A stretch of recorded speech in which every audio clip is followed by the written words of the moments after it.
Hello കൂട്ടുകാരെ, എല്ലാവർക്കും Android Malayali എന്ന യൂട്യൂബ് ചാനലിലേക്ക് സ്വാഗതം. ഈ വീഡിയോയിൽ ഞാൻ നിങ്ങൾക്ക് പറഞ്ഞു തരാൻ പോകുന്നത് എങ്ങനെയാണ് നിങ്ങളുടെ ഫോണിൽ ഒരു മൗസ് ഉപയോഗിക്കാമെന്നതാണ്. ഓർക്കുക, 2014-15 മുതൽ ഇങ്ങോട്ടുള്ള ആൻഡ്രോയിഡ് 5.0യുടെ മുകളിലേക്ക് വരുന്ന ഒട്ടുമിക്ക എല്ലാ ഫോണുകളും OTG സപ്പോർട്ട് ചെയ്യുന്നുണ്ട്. ചില ഫോണുകളിൽ OTG ഓപ്ഷൻ എനേബിൾ ചെയ്താൽ മാത്രമേ ഇത് വർക്ക് ചെയ്യൂ. സാംസങ്ങിൻ്റെ J സീരീസ് പോലുള്ള ചില ഫോണുകളുണ്ട്, മുമ്പത്തെ J2, J7 പോലുള്ള ഫോണുകൾ, J5. ഇതിലൊന്നും OTG പ്രത്യേകിച്ച് ഓണാക്കേണ്ട ആവശ്യമില്ല. ജസ്റ്റ് കണക്ട് ചെയ്യുമ്പോൾ തന്നെ അത് വർക്ക് ചെയ്ത് തുടങ്ങും. പിന്നെ റെഡ്മി, OnePlus തുടങ്ങിയിട്ടുള്ള ഫോണുകളിലൊക്കെ ഈ OTG ഓണാക്കേണ്ട ആവശ്യമുണ്ട്.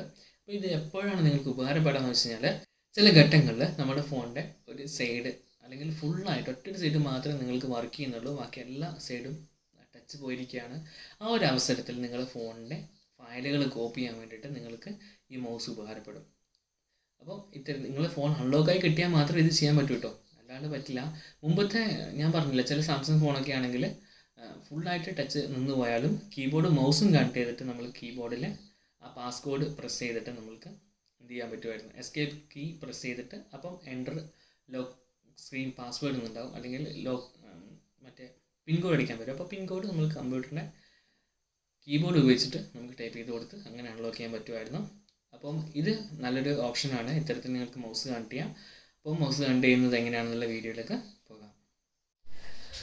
അപ്പോൾ ഫ്രണ്ട്സ്, നമ്മൾക്ക് എങ്ങനെയാണ് മൊബൈലിൽ മൗസ് കണക്ട് ചെയ്ത് നോക്കാം.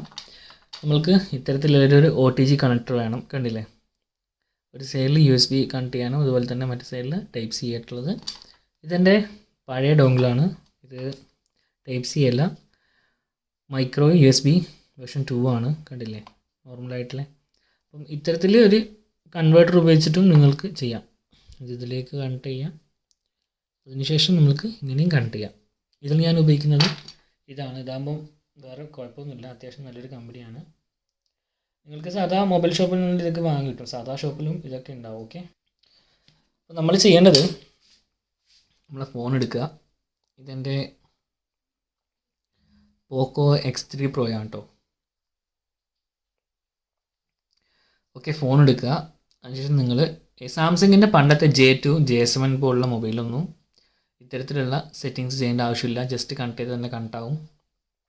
അതുകൊണ്ട് തന്നെ ഇപ്പം സ്ക്രീനോ ഡിസ്പ്ലേ ഒക്കെ അടിച്ചു പോയാലും നമ്മൾക്ക് നല്ല രീതിയിൽ വേറെ ഓപ്ഷൻ ഒന്നും ചെയ്യാത്തതുകൊണ്ട് മൗസ് കണക്ട് ചെയ്തിട്ട് നമുക്ക് ഉപയോഗിക്കാൻ പറ്റുമായിരുന്നു. പുതിയ ഫോണിൽ അങ്ങനെ പറ്റില്ല.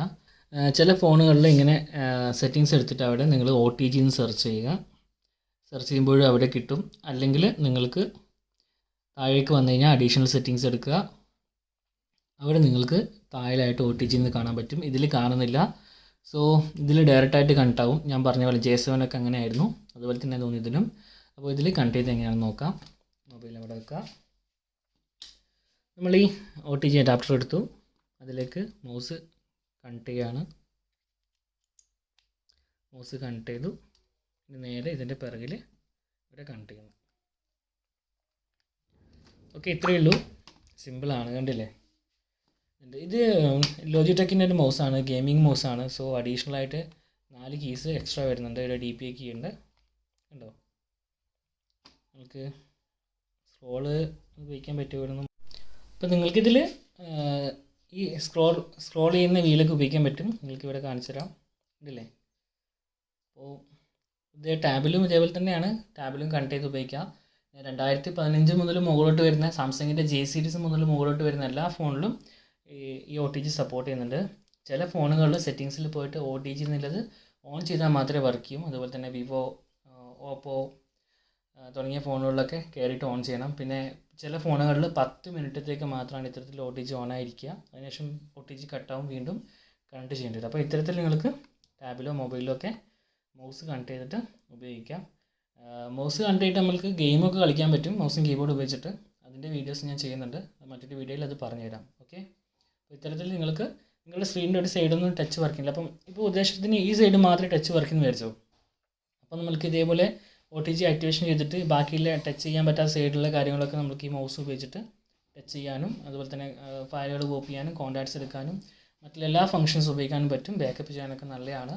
നിങ്ങൾ പൈസ മുടക്കിയിട്ട് അതിൻ്റെ സ്ക്രീൻ മാറ്റുന്നില്ലെങ്കിൽ ആ ഫോണിൻ്റെ ഡാറ്റാസൊക്കെ നമുക്ക് ഈ മൗസ് ഉപയോഗിച്ച് നമുക്ക് ടച്ച് ചെയ്തുകൊണ്ട് എടുക്കാൻ പറ്റും. ഓക്കെ ഗൈസ്, കൂട്ടുകാരെ, എങ്ങനെയാണ് മൗസ് കണക്ട് ചെയ്യേണ്ടതിൻ്റെ ബട്ടൺസൊക്കെ എങ്ങനെയാണ് വർക്ക് ചെയ്യുന്നതൊക്കെ നിങ്ങൾക്ക് മനസ്സിലായെന്ന് വിശ്വസിക്കുന്നു. നിങ്ങളുടെ ടച്ചിൻ്റെ ഒരു സൈഡ് പോയിരിക്കുകയാണെങ്കിൽ ഇത്തരത്തിൽ മൗസ് ഉപയോഗിച്ചിട്ട് നിങ്ങൾക്ക് ഫയലൊക്കെ ബാക്കപ്പ് ചെയ്യാൻ സാധിക്കുന്നതാണ്. അതേ ഇതിൻ്റെ മെയിനായിട്ടുള്ള ഉപകാരമുള്ളൂ. അല്ലാതെ ഗെയിം കളിക്കാനും പറ്റും. അത് മറ്റൊരു വീഡിയോയിൽ ഞാൻ പറഞ്ഞുതരാം എങ്ങനെയാണ് അത് ചെയ്യണമെന്നുള്ളത്. അപ്പോൾ എല്ലാവർക്കും വീഡിയോ ഇഷ്ടമായെന്ന് വിശ്വസിക്കുന്നു. ഇഷ്ടമായി ലൈക്ക് ചെയ്യുക.